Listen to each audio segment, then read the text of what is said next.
எல்லாருக்கும் வணக்கங்க. இன்றைக்கி கடலை மாவில் கீரை போண்டா செஞ்சு பார்க்கலாங்க. அதுக்கு நான் 1 கப்பு அளவுக்கு கடலை மாவு எடுத்து வச்சுருக்கிறேங்க. இதுக்கு முருங்கைக்கீரை கொஞ்சம் எடுத்து பறிச்சுட்டு நல்லா 3 தடவை அலசிட்டு எடுத்து வச்சுருக்கிறேங்க, தண்ணி வடிச்சிட்டு. பெரிய வெங்காயம் 2 வெங்காயம் தூளாக அரிஞ்சு வச்சுருக்கிறேங்க. மிளகாய், பச்சை மிளகாய் நம்ம காரம் எவ்வளோ தேவையோ அந்த அளவுக்கு எடுத்து வச்சுக்கலாங்க.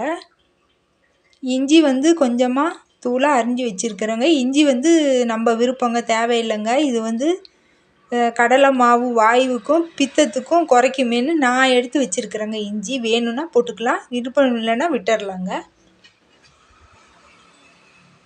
பச்சரிசி மாவு 2 டேபிள் ஸ்பூன் அளவுக்கு எடுத்து வச்சுருக்கிறேங்க.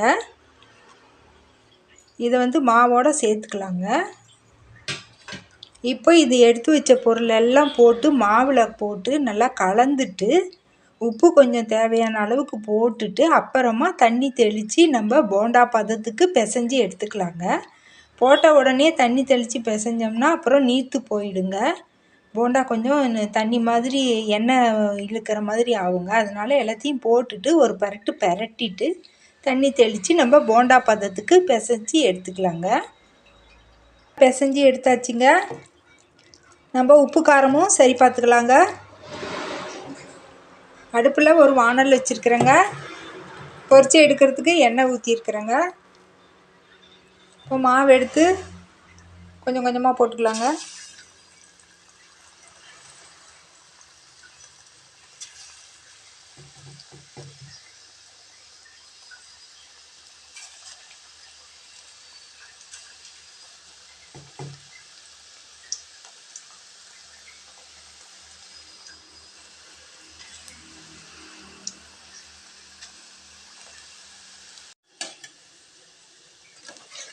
ஒரு பக்கம் வந்த உடனே மறுபக்கம் திருப்பி போட்டுக்கலாங்க.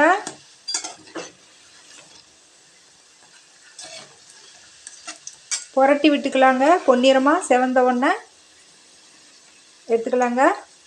அடுப்பை சீராகவே வச்சுக்கலாங்க. அப்போ தான் உள்ளார வேகுங்க.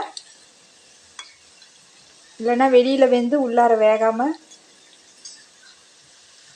கருகி போயிடுங்க.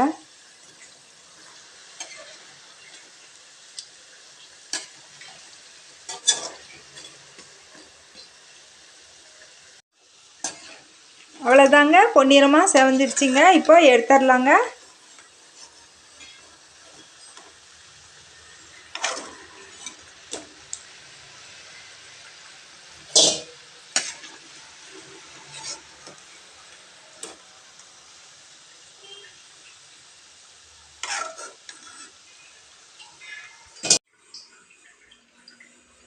அவ்வளோதாங்க, முருங்கைக்கீரை கடலை மாவு போண்டா தயாராகிடுச்சிங்க.